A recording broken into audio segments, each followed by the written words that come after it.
എല്ലാവർക്കും നമസ്കാരം. കുട്ടികൾക്കൊരു ചങ്ങാതിയിലേക്ക് സ്വാഗതം. തിങ്കളാഴ്ച അഷ്ടമരോഹിണിയാണല്ലോ, എല്ലാവർക്കും അറിയാമല്ലോ അല്ലേ? ചിങ്ങമാസം 10-ാം തീയതി, ഓഗസ്റ്റ് 26-ാം തീയതി അഷ്ടമരോഹിണിയായിട്ട് നമ്മൾ ആഘോഷിക്കുന്നു ഭഗവാന്റെ ജന്മദിനം. കൃഷ്ണപക്ഷത്തിൽ വരുന്ന അഷ്ടമി തീയതിയിൽ വരുന്ന നാളാണ് നമ്മൾ ഭഗവാന്റെ ജന്മദിനമായി ആഘോഷിക്കുന്നത്. കാർത്തികയാണ് അതിൽ കൊടുത്തിരിക്കുന്നതെങ്കിലും രാത്രിയിലല്ലേ ഭഗവാന്റെ ജന്മം, അപ്പോൾ അന്നേരം രോഹിണിയാണ്. അതുകൊണ്ട് ഈ തിങ്കളാഴ്ച തന്നെ അഷ്ടമരോഹിണി ആഘോഷിക്കുന്നു. അഷ്ടമരോഹിണിയെക്കുറിച്ച് ഉള്ള ഒരു വീഡിയോ ഞാൻ നേരത്തെ ഇട്ടിട്ടുണ്ട്. അവതാരം അന്ന് ശ്രീകൃഷ്ണ അവതാരമാണ് പറഞ്ഞത്. ഇന്ന് ഞാൻ വിചാരിച്ചു ശ്രീകൃഷ്ണ ഭക്തനായ ഒരു പുണ്യാത്മാവിൻ്റെ കഥ പറയാം. 150 വർഷങ്ങൾക്ക് മുമ്പ് നടന്ന ഒരു കഥയാണ്, നടന്ന ഒരു സംഭവമാണ്. ആ കഥയാണ് ഞാൻ വായിക്കാനിടയായത്. അത് ഞാൻ നിങ്ങളോട് ഷെയർ ചെയ്യുകയാണ്. എല്ലാവരും കേൾക്കണം. ഇഷ്ടപ്പെട്ടെങ്കിൽ നിങ്ങൾ ലൈക്ക് ചെയ്യണം, ഷെയർ ചെയ്യണം. നിങ്ങളുടെ ഫുൾ സപ്പോർട്ട് എനിക്കുണ്ടാകണം. കഥ കേൾക്കാം. ശ്രീകൃഷ്ണ ഭക്തനായ ഒരു പുണ്യാത്മാവിന് ചെറുപ്പം മുതൽ തന്നെ ആഗ്രഹമുണ്ടായിരുന്നു ബദരീനാഥനെ പോയി കാണണം, ബദരീനാഥ ക്ഷേത്രത്തിൽ പോകണമെന്ന്. പക്ഷേ അദ്ദേഹത്തിൻ്റെ കുടുംബത്തിലെ പ്രാരാബ്ദങ്ങൾ കൊണ്ട് അദ്ദേഹത്തിന് പോകാൻ സാധിച്ചില്ല. വർഷങ്ങൾ കഴിഞ്ഞു, പ്രായവും ഏറെയായി. അപ്പോൾ അദ്ദേഹത്തിന് പോകാനൊരു അവസരമുണ്ടായി. പ്രായമൊന്നും സാരമില്ല, എന്തായാലും എനിക്ക് ബദരീനാഥനെ കാണണം. അങ്ങനെ അദ്ദേഹം ബദരീനാഥനെ കാണാനായി തീരുമാനിച്ചു. യാത്ര തുടങ്ങി. വളരെ ദൂരം യാത്ര ചെയ്യണം. അദ്ദേഹം നടന്നു. അദ്ദേഹത്തിന് ക്ഷീണമൊന്നും തോന്നിയില്ല. ആഹാരമില്ല, ഉറക്കമില്ല, കാൽനടയായിട്ടാണ് പോകുന്നത്. എങ്കിലും കാണുന്നവർക്കൊരു വിഷമം, ഈ വൃദ്ധൻ എങ്ങോട്ടേക്കാണ് ഈ പാഞ്ഞു പോകുന്നത്? ചിലരോട് പറയുന്നുണ്ട്, ഞാൻ ബദരീനാഥനെ കാണാൻ പോവുകയാണ്, ഇത്രയും ദൂരെയൊക്കെ നടന്നു പോകുന്നു എന്നൊക്കെ എല്ലാവരും ചോദിക്കുന്നു. അദ്ദേഹത്തിന് യാതൊരു ഇതുമില്ല, ക്ഷീണമോ ഒന്നുമില്ല. അദ്ദേഹം വളരെ സന്തോഷവാനായിട്ടാണ് പോകുന്നത്. പക്ഷേ അദ്ദേഹം എങ്ങനെയാണ് പോകുന്നതെന്നറിയാമോ? ഭഗവാന്റെ കഥകൾ ഇങ്ങനെ പറഞ്ഞുകൊണ്ടാണ് പോകുന്നത്. ഭഗവാനോട് പറയുകയാണ്, ഭഗവാനോടാണ് കഥകൾ പറയുന്നത്. ഭഗവാനെ, ഞാൻ അവിടുത്തെ കുസൃതികളൊക്കെ പറയാം. അങ്ങ് ഭയങ്കര കുസൃതികളായിരുന്നു, അങ്ങേക്ക് അറിയാമോ? ഞാൻ പറയട്ടെ, കേൾക്കുന്നുണ്ടല്ലോ എല്ലാം അല്ലേ? എന്നാൽ ഞാൻ പറയാം എന്ന് പറഞ്ഞ് ഭഗവാന്റെ കഥകൾ അങ്ങനെ പറഞ്ഞുകൊണ്ടാണ് പോകുന്നത്. അദ്ദേഹത്തിൻ്റെ ഭാര്യയും യൗവനവും ഒക്കെയുള്ള കഥകൾ ഇങ്ങനെ പറഞ്ഞ് വളരെ സന്തോഷവാനായിട്ട് അങ്ങനെ അദ്ദേഹം നടന്നു. രാത്രിയോടുകൂടി അദ്ദേഹം ബദരീനാഥൻ്റെ അടുക്കലെത്തി. പക്ഷേ ബദരീനാഥ ക്ഷേത്രത്തിൽ എത്തിക്കഴിഞ്ഞപ്പം അദ്ദേഹം ആകെ സങ്കടപ്പെട്ടുപോയി അവിടുത്തെ ആ സംഭവം കണ്ട്.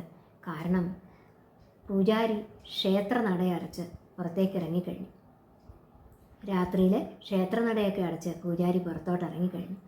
അദ്ദേഹം സങ്കടത്തോടെ ആ പൂജാരിയുടെ പാദത്തിൽ വീണു. എന്നിട്ട് പറഞ്ഞു, പ്രഭു, ഞാൻ ബദരീനാഥനെ കാണാൻ വളരെയേറെ ആഗ്രഹിച്ചിരുന്നു. എൻ്റെ ചെറുപ്പം മുതലേയുള്ള ആഗ്രഹമായിരുന്നു. പക്ഷേ എനിക്ക് ഇപ്പോഴാണ് അതിന് സാധിച്ചത്. ഇന്നും എനിക്കതിന് സാധിച്ചില്ലല്ലോ. ഒരു പ്രാവശ്യം ഒരു നിമിഷം എനിക്ക് ഒന്ന് ബദരീനാഥനെ കണ്ടാൽ മതി. അങ്ങ് ഒന്ന് നട തുറന്നു തരുമോ? എനിക്കൊന്ന് കാണട്ടെ, ഞാനൊന്ന് കണ്ടോട്ടെ. ഒരു നിമിഷം മതി, അങ്ങ് എനിക്ക് വേണ്ടി ആ നടയൊന്ന് തുറക്കുമോ? ആ പൂജാരി പറഞ്ഞു, പുണ്യാത്മാവേ, എനിക്ക് ആഗ്രഹമുണ്ട്. പക്ഷേ ക്ഷേത്രനട അടച്ചു കഴിഞ്ഞാൽ അത് വീണ്ടും തുറക്കുക എന്ന് പറയുന്നത് ആചാരത്തിന് വിരുദ്ധമാണല്ലോ. അതുകൊണ്ട് ഞാൻ എങ്ങനെ തുറക്കും? ഞാനിവിടുത്തെ ഒരു പൂജാരിയും മാത്രമാണ്. ഞാനിവിടുത്തെ ഒരു ശമ്പളക്കാരനാണ്. എനിക്ക് വീണ്ടും ഈ നട തുറക്കാനുള്ള അവകാശമില്ല. അത് അനാചാരവുമാണ്, അലംഘനീയവുമാണ്. അതുകൊണ്ട് അങ്ങ് മടങ്ങിപ്പോകണം. ഇനിയും പിന്നീട് വന്ന് അങ്ങേക്ക് തൊഴാം. ആ ക്ഷേത്രത്തിൻ്റെ വേറൊരു കാര്യം, 6 മാസം കഴിഞ്ഞാൽ 6 മാസത്തേക്ക് നട തുറന്നിരിക്കും. 6 മാസം കഴിഞ്ഞാൽ നട അടയ്ക്കും. പിന്നെ 6 മാസം കഴിഞ്ഞ് വീണ്ടും ആ ക്ഷേത്രം നട തുറക്കും. ഇന്ന് 6 മാസം കഴിഞ്ഞ ദിവസവുമാണ്. ഇനിയും 6 മാസം കഴിഞ്ഞേ നട തുറക്കും. ആ വൃദ്ധൻ ആകെ തകർന്നുപോയി. പൂജാരി അവിടെ നിന്നില്ല. അദ്ദേഹം കാര്യങ്ങളൊക്കെ പറഞ്ഞു സമാധാനിപ്പിച്ചിട്ടൊക്കെയാണ് നടന്നു നീങ്ങിയത്. പൂജാരി തൻ്റെ ഗൃഹത്തിലെത്തി.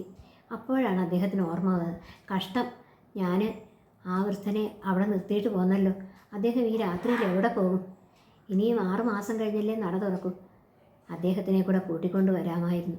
എന്തെങ്കിലുമൊക്കെ സമാധാന വാക്കുകൾ പറഞ്ഞ് ആശ്വസിപ്പിച്ച് നാളെ മടക്കി വിടാമായിരുന്നു. പൂജാരിയുടെ മനസ്സ് അതുകൊണ്ട് വല്ലാതെ അസ്വസ്ഥമായി. അദ്ദേഹത്തിന് ഉറക്കം വന്നില്ല. അദ്ദേഹം ഇങ്ങനെ ആ ചിന്തയിലായിരുന്നു. എന്തു ചെയ്യും? ഞാനത് ചെയ്തത് കഷ്ടമായി പോയല്ലോ. അദ്ദേഹം ഇന്ന് രാത്രിയിൽ എവിടെ തങ്ങും? എന്തു ചെയ്യും എന്നൊക്കെ ഓർത്ത് മനസ്സ് വേദനിച്ചു. ആ സമയം നമ്മുടെ ഭക്തൻ വൃദ്ധൻ ക്ഷേത്ര നടയിൽ നിന്ന് ഉറക്കെ കരഞ്ഞു. കൃഷ്ണാന്ന് വിളിച്ച് കരഞ്ഞുകൊണ്ട് ആ നടയിൽ തളർന്നു വീണു.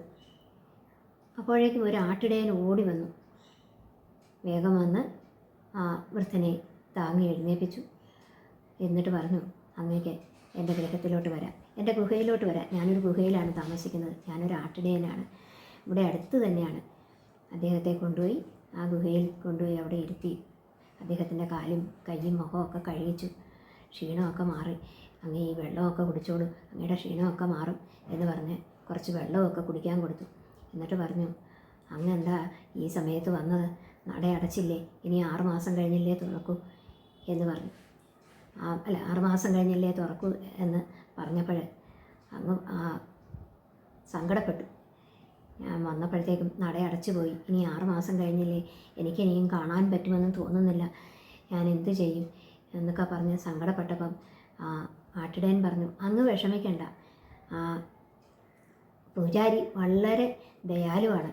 അദ്ദേഹത്തിനെ ചെന്ന് നാളെ കണ്ട് സങ്കടം പറഞ്ഞാൽ അദ്ദേഹം നട തുറക്കാതിരിക്കത്തില്ല. അദ്ദേഹം അങ്ങയ്ക്ക് വേണ്ടി നട തുറക്കും. അങ്ങയ്ക്ക് അങ്ങയുടെ ബദ്രീനാഥനെ കണ്ടിട്ട് പോകാം. അങ്ങ് വിഷമിക്കേണ്ട, സമാധാനമായി ഉറങ്ങും.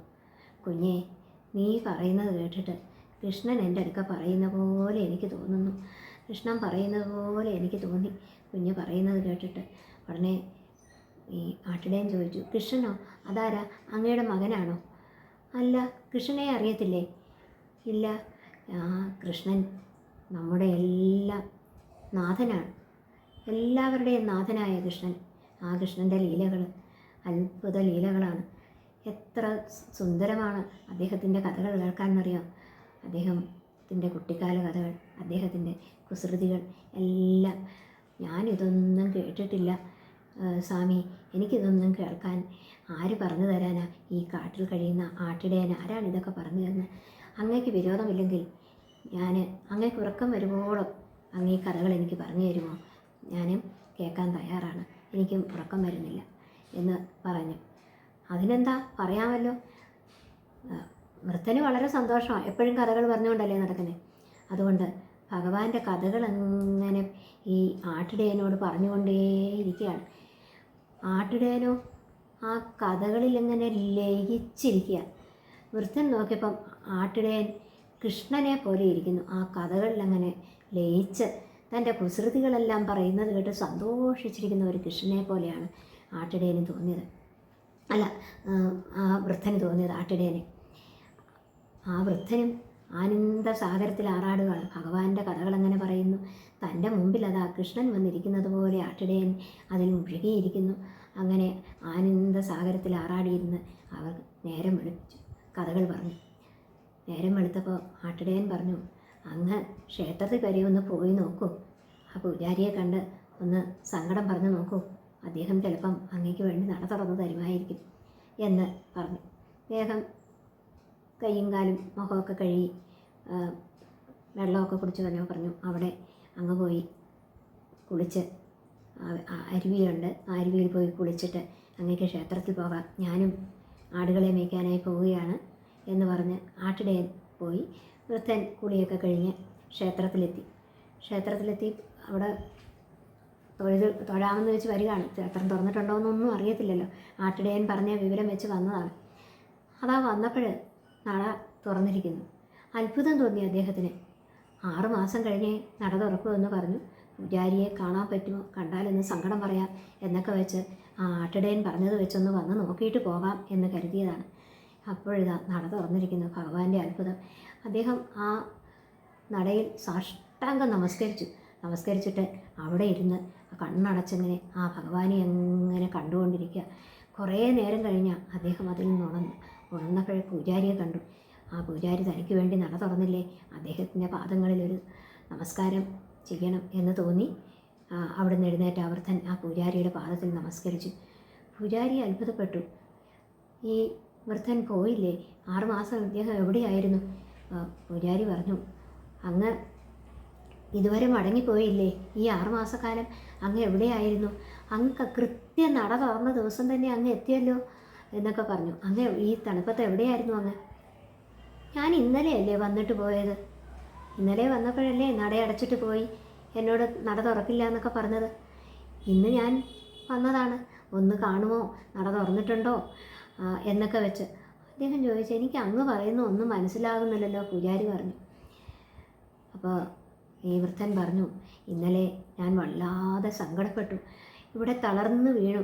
അപ്പോൾ ഒരാട്ടിടയൻ വന്ന് എന്നെ താങ്ങി കൊണ്ടുപോയി അദ്ദേഹത്തിൻ്റെ ഗുഹയിൽ കൊണ്ടുപോയി കയ്യും കാലും മുഖമൊക്കെ കഴുകിച്ചു, എനിക്ക് വെള്ളം കുടിക്കാൻ തന്നു. എന്നിട്ട് രാത്രി പുലരുവോളം ഞങ്ങളിരുന്ന് കൃഷ്ണകഥകളൊക്കെ പറഞ്ഞു. അങ്ങനെ നേരം വെളുപ്പിച്ചു. എന്നോട് പറഞ്ഞു, രാവിലെ ക്ഷേത്രത്തിൽ പോയി പൂജാരിയോട് പറഞ്ഞു നോക്കൂ സങ്കടം, അദ്ദേഹം തുറന്നു തരും, കരുണാമയനാണ്. അങ്ങനെ വന്നതാണ് ഞാൻ. ആ പൂജാരി ആ വൃദ്ധൻ്റെ പാദങ്ങളിൽ വീണു. കാരണം 6 മാസം കഴിഞ്ഞിരിക്കുന്നു വൃദ്ധൻ വന്നിട്ട്. വൃദ്ധൻ ഇന്നലത്തെ പോലെയാണ് തോന്നിയതെങ്കിൽ പൂജാരി പറയുകയാണ്, 6 മാസമായി നട അടച്ചിരിക്കുകയായിരുന്നു, ഇന്നാണ് ഈ നട തുറന്നത്. വൃദ്ധനും അത് കേട്ട് അമ്പരന്നു. താൻ ഇന്നലെ വന്നിട്ട് പോയതാണെന്നാണ് തനിക്ക് തോന്നിയത്. പക്ഷേ പൂജാരി പറയുന്നു 6 മാസം കഴിഞ്ഞെന്ന്.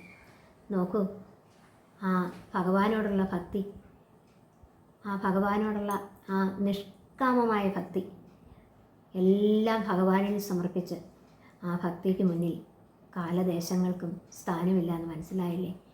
6 മാസം ഒരു ദിവസമായി ആ ആട്ടിടയനും വൃദ്ധനും തമ്മിലുള്ള കഥകളിലൂടെ കടന്നുപോയത്. പക്ഷേ 6 മാസം കഴിഞ്ഞു. 6 മാസം കഥകൾ പറഞ്ഞുകൊണ്ട്, ഭഗവാന്റെ കഥകൾ പറഞ്ഞുകൊണ്ടിരുന്നുകൊണ്ട് സമയം പോയത് അറിയാത്തതായിരിക്കും. എന്തായാലും ആ ഭക്തൻ്റെയും കഥ നമ്മളുടെ മനസ്സിനെയും ഭക്തിയിലോട്ട് നയിക്കട്ടെ. ഈ ശ്രീകൃഷ്ണ ജയന്തിക്ക്, കൃഷ്ണൻ്റെ ഈ ജന്മദിനത്തിൽ നമുക്കും ഉള്ളിലെ കളങ്കമെല്ലാം കളഞ്ഞ് ഭക്തനായി തീരാം.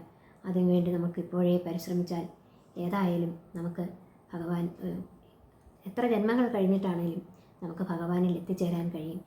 ഭഗവാന്റെ കഥകൾ കേൾക്കുകയും ഭഗവാന്റെ കഥകൾ പറയുകയും ഭഗവാന്റെ കീർത്തനങ്ങൾ പാടുകയും ചെയ്യുക.